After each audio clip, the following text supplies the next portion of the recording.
Justin Sidsley, Tim Kalisha, Mina Kimes. Remember when we used to make fun of the matchups of Thursday Night Football, how it was always Jags versus Titans every week? Yes. Chargers and Kansas City, two nights. Let's go around that horn. Ooh, baby. Take it or leave it. It's a little bit of a lift for us tonight. Pablo, you're seeming about 3 to 6 inches taller today in that video. Oh, yeah. It's surprisingly lengthy. Herbert versus Mahomes, but of course they don't play against each other. Khalil Mack versus Mahomes. Now we're talking. KC looked amazing in week 1. Chargers looked chargery in week 1, but won. LA took this game last year in Kansas City. Mina Kimes, around the horn to you. How do you see this one playing out? How much does a division game in week 2 matter? Well, it matters a great deal because for the AFC West, I believe they're vying for the all-important number 1 seed where you get a bye. So every win counts. And boy, this is going to be hard to come by because what you got here is 2 quarterbacks both playing God-tier football. And ultimately, it's up to these defenses to try to contain them or at least make them look semi-human. I'll start here. I think the Chargers have a better defense. I think with Khalil Mack, they have a devastating 4-man rush. And in Derwin James, they have one of the very few safeties in the NFL who can actually cover Travis Kelce. However, I am not quite sure they can stop the Chiefs' new brand of smash mouth football, which we saw on display in week 1. Looked incredibly good running the ball, whereas the Chargers looked awful running the ball. They actually finished 2nd worst in the NFL in expected points added per play on the ground, worst in yards per carry. So if I'm the Chiefs defense, I do whatever I can to force Justin Herbert to hand it off, tempt it with light boxes. I think it's going to be close, but I am leaning the Chiefs. Tim Kalisha, I saw you taking notes while Mina was talking all those stats. Please go ahead. A lot to digest there, but yeah, the Chiefs were surprisingly good for somebody everybody was worried about. Oh, they have no Tyreek Hill. Well, all the hyphens showed up this week. Marquez Valdez-Scantling, Clyde Edwards-Helaire, Juju Smith-Schuster. They all played big.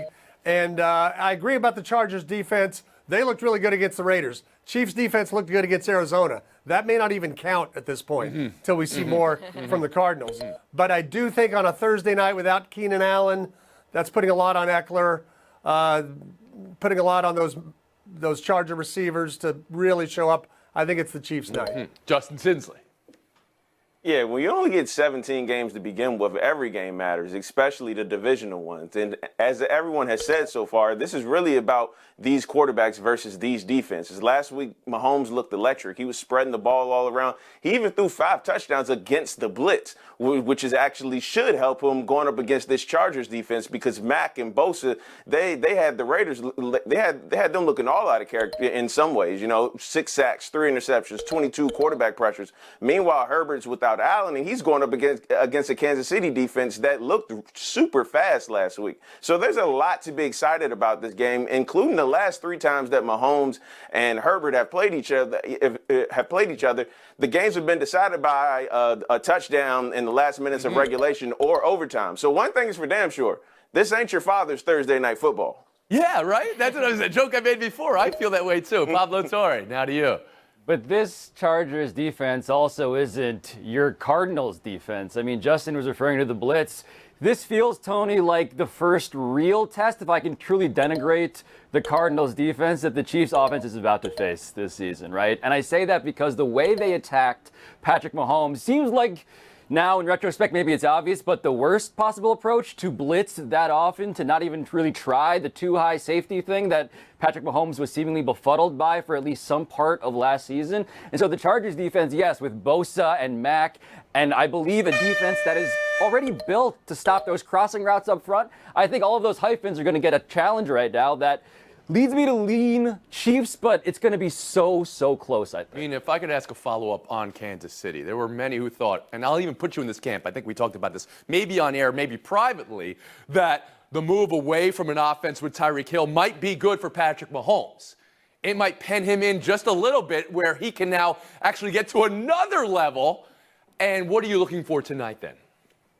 Yeah, I agree. And Pablo alluded to those two high shells. I think the Chargers will come out with that. But this brand of Chiefs football is built to go up against that. They can play heavy with tight ends and fullbacks on the field. They looked incredible running the ball in week 1. All of their backs averaged over 6 yards per carry. So this is a real test of that Chargers run defense that, as you remember, was awful last season. We'll make that the last word here. Time to move on. The NBA in a position we don't see often for a pro league. Players, full stop. LeBron James outwardly calling out the league. Here's Adam Silver. Why should there be a different standard for the owner of an NBA team than there would be for everybody who works in this league? I don't have the right to take away his team. I don't want to rest on that neat legal point because, of course, there could be a process to take away someone's team in this league. It's very involved, and I ultimately made the decision that it didn't rise to that level. But to me, the consequences are severe here on Mr. Sarver. That was Adam Silver to reporters yesterday afternoon. LeBron James following that with this post. There is no place for misogyny, sexism, and racism in any workplace. Don't matter if you own the team or play for the team. We hold our league up as an example of our values, and this ain't it. And Chris Paul, quote, horrified and disappointed, end quote, he's not just a player rep in the league. This is the team he plays for. Pablo Torre, around the horn to you. What position does Adam Silver and the NBA find themselves in right now? I think he finds himself in a new one, a new and perhaps like unprecedentedly complicated one, because Adam Silver, keep in mind, with Donald Sterling, did not actually force him to sell the team. They benefited from a collision of events, one of them being a tape with Vince Viviano, another one of them being an ex-wife in Shelley Sterling, who declared it mentally incapacitated. And so they had Donald Sterling sell the team. And so to me right now, Tony, Adam Silver is facing a challenge that he has not faced also for this reason.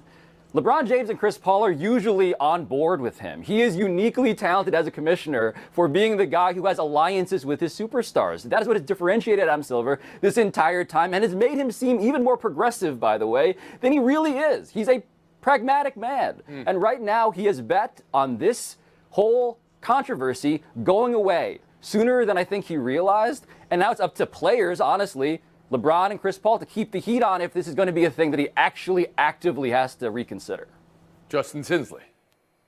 You know, I think it's great that guys like LeBron and CP3 spoke out, but unfortunately it won't change the outcome of this. You know, the NBA has really benefited from this tag of the progressive league, which really isn't all that true. But after this, that tag maybe is as good as dead. When you look at Adam Silver, it looks like he didn't even really believe what he was saying. This is another example of billionaires, you know, juking the system, in particular, billionaire white men juking the system to take advantage of their own power and use that to cripple everyone else. And we see this across all walks of society in a lot of ways. So, and it's long been known within NBA circles that, you know, Robert Sarver has deeply flawed character issues. He's 60, not 6 years old. He knows that saying the N-word repeatedly, no matter the context, should never be done. He knows that harassing women in the workplace should never be done. So this has been going on for years. And when you're the owner of the team and you're the one creating the toxic workplace, it should merit far more than a 1-year suspension, $10 million fine, and racial sensitivity training. Tim Calishaw, when you hear Adam Silver come out yesterday, volunteer the comparison to Donald Sterling, and what about it himself, and then said this one's completely different. How did that land with you? I hear a man fumbling for words up there. And when we get to the progressive nature of the NBA, that's really David Stern marketing it as a players' league in the 80s and then collective bargaining, giving the players a lot of power, and they all speak out much more than they do in other leagues. But it kind of stops right there. And Adam Silver takes strong stands when they're not that difficult to take. And he'll come out against injustice in America. When it's injustice in China, he wants to change the subject real quick when we're talking about the hundreds of millions of dollars the NBA relies on from China. In this case, I do think it is different from the Donald Sterling case, but I don't know if that's splitting hairs or not. I also think a 1-year suspension, it's more than maybe we think at first. These guys' egos, they want to be courtside, and the Suns are in this very, very tight window that may have already closed, but we think there's still a big factor. And for him to have to miss this season, that's a bigger deal to him than we may suspect. But yeah. Oh, so you feel the suspension then was I don't know if it's fully this is what it needed to be. Forcing a guy to sell the team just means you're going to make him fabulously more wealthy than he already was. The embarrassment that he gets out of this, I think, is worth Everybody something. wants back in. Mina Kimes, first to you. Well, simply put, I think this is one of the worst moments of the Adam Silver era running the NBA. What he said yesterday, their findings, what struck me as particularly offensive was the conclusion that, yes, he did all of these things, we're going to lay them out, but we're going to go a little bit easier on him because he lacked, I believe they said, animus. Essentially, they're saying he didn't mean it. Who are you to judge this man by his perceived intentions when his racist and sexist actions say otherwise? Perhaps he cannot force a sale legally, but what he could do is come out and say, this man has no place in our league. I agree with the players, LeBron and CP3. He should listen to them, and this should not be the end of this story. This is not so you believe. Now, with Sterling, there was a threat of a boycott among players. Could that be in play? Your Pablo Torre back in. Yeah, look, I mean, Tony, this is the bet that Adam Silver has made, and it's a cynical one. He believes that we don't have the energy collectively as a media organism, the players don't have the energy collectively to choose this as the hill they want to die on. And I think he might be right. Let's be honest about that, too. I think he might be right. But none of that reflects on the merits that Mina was referring to, where an HR department functionally could not exist because people were afraid to be seen going to that department. What else do you need to know that this is a man who should not be running a multi-billion-dollar corporation valuing inclusion? Justin Tinsley.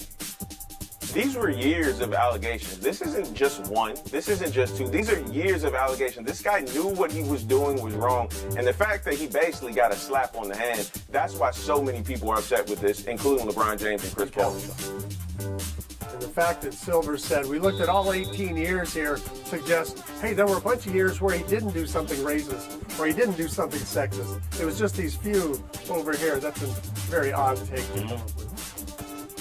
I mean, I'll say this. It often feels like this league and Commissioner Silver and maybe even Stern before that dealt with kid gloves. Like progressive league, the most progressive league, it's like a tagline that has to be said when referring to this league when you've got, of course, this going on. You have one of the most prominent players rising in the league using homophobic slurs publicly in the last 2 weeks. And that story doesn't get shouted out like that. This is the first time I feel like a microscope is now being put on. And we're going to see how it plays out over the next. Federer's goodbye video today. I want to share some news with all of you. The Labour Cup next week in London will be my final ATP event. 4 minutes really and 26 seconds of class and grace and gratitude. You got the feeling he was ready to thank every person, every single fan by name. And have always been there for me. And he said the biggest gift was the people he met along the way. It's kind of a goodbye that mirrored the elegance he played the game, wouldn't you say? So next week in London, and then he'll call it a career, Tim. How do you hear it? How do you view it? View it all. The career, the man, the all-time player, please. Yeah, I look at it this way. We live in an age of where every event is on TV and we all have our 70-inch big screens. So we don't really talk as much about getting to see people in person. I personally feel blessed that the first time I saw Roger Federer in person was in New York, the 2011 men's semifinals against Djokovic, a match that turned out to be a 5-set classic and something of a changing of the guard. But and having seen him a few times after that, and of course seen him many, many times on television, you talk about the beauty of his game. He just was somebody who could put the ball into both corners from the most impossible shots without ever looking awkward doing it. Yeah. There was just a tremendous elegance to his game and to his personality off the court, to Minka and his 4 kids. And that definitely was missed in our world. I think he rose to the GOAT in some people's lists at some point in his career. Got to number 1, but whether he's still there for you. You know, I think at the end, obviously, Novak and Rafa both have more Grand Slams already. And they got to play, they're about 5 years younger than he is. He was in his 30s by the time, especially Novak, was becoming a viable player. So he was a little bit handicapped there. I don't think he will be viewed as number 1. Rafa might be, but I don't really think it matters to him at this point. Justin Tinsley. You know, class is a word that gets thrown around a lot, but Federer seemed to personify that throughout his entire career. I never got a chance to see Arthur Ashe play, but I would put Federer up there with me with Andre Agassi as my personal favorite male players of all time. And it was an honor and privilege to see all 20 of his Grand Slams, and I wish him nothing but the best. He's a class act for real. Pablo Torre. Yeah, Tony, he was one of the rare athletes who truly never embarrassed himself in any way. His game was as smooth, as polished as his persona.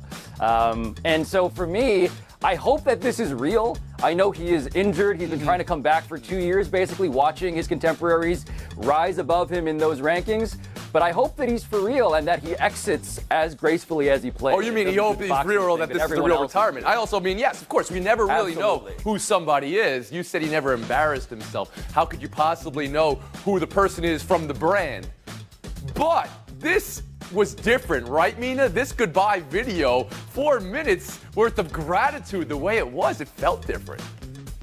Yeah, it feels very in line with what we've seen from Federer over the course of his career. And speaking of that career, my favorite part might have been the second phase. Obviously, early on, he was so incredibly dominant. But of course, you remember after 2012 or so, there were doubts about whether he'd be great again. Then in 2017, Wimbledon, 2018, the Australian Open, 2019, the 100th title, just seeing the grit to have that comeback in his late 30s, reminded me a little bit of Tiger winning that Masters recently. Is just one of the most remarkable sporting achievements I can recall. Buy or sell too. Mississippi is the poorest state and the blackest state. They have given $5 million to Brett Favre, who has decided that he has to use that, who has $110 million, who has decided to take away that money and build a freaking volleyball stadium. The state is actively funneling money away from the people who need it to give to a millionaire former football player because he could throw a ball. Like, this is more than criminal. This is like one of the most vile stories that I can imagine happening. I was really impressed with David Dennis Jr., our friend, of course, on Debatable, or our friend as well, yesterday on Brett Favre and Mississippi and welfare funds, and I'm wondering how you view this, Mina Kimes. Well, I view it as a disgrace, Tony. I mean, this story's been going on for a while. There's been excellent reporting in Mississippi Today about the diversion of those funds, which were intended to go to the poorest people in the poorest state in America. What's new is Mississippi Today has reporting showing that Favre, who has denied knowing where the money came from and denied meeting with the former governor, well, he texted with the women who diverted those funds saying, hey, I hope the media doesn't find out about this. And there are also texts showing that the governor says he met with Favre. You do the math. Look, it's easy to laugh at the stupidity of the cover-up and the incompetence, but this isn't just incompetence. It's corruption. It's cruelty. It's yet another example of the haves in this country taking from the have-nots, seemingly with no consequences. And we're talking about it because it's Brett Favre and he's a superstar. But I have to say this, his star is forever diminished after this. It should have been diminished after the sexual harassment stories, but this to me tarnishes his legacy forever. Pablo Torre? Yeah, Tony, this is a reminder. The people that you've been told are the scammers, right? Pejoratively, people on welfare. These are people who are looking for handouts. They are not the villains in this story. The people who are the liars are the people who have been documented lying in the way that Mississippi Today and Anna Wolf, their excellent reporter, have reported. Like, to me, not only is Favre's legacy tarnished, but like, this is a real story with $70 million of misappropriated funds. This is a scandal at every level. Yeah, Mississippi's poverty rate is 7 points higher than the national poverty rate. 34% of black people live in poverty. Some are so far below the poverty line that the poverty line feels like the American dream. This is who Brett Favre stole from. This is who Brett Favre and company stole from. This is why environmental and economic racism are such foundations of this country. And this is why Brett Favre knew he was dead wrong with those conversations. He stole from the people who needed it the most. That's pathetic and that's low. I would just say, add to this, that if any athlete should have already learned through his own bad behavior that words or pictures on your cell phone can become public, can humiliate you, can cost you money. It should have been Brett Favre years ago, but he didn't, or he just doesn't care, because that's what powerful people do. They believe they're above it all. What David Dennis Jr. did in talking about this yesterday in Debatable, he also drew a line to the water crisis in the state. This is not about that, but this is not about that, right? And as far as this being a sports story, it is because of Brett Favre. It is because this is Southern Mississippi and volleyball and arenas, and we talk about diversion of funds and whether it's intentional or unintentional from the poor. Think about this. when you think about all the beautiful stadiums funded by states and by counties, in colleges and in high schools. Thank you very much for your time, Justin Sims and Pablo Torre. Mina Kimes, Tim Kalishaw, Showdown next.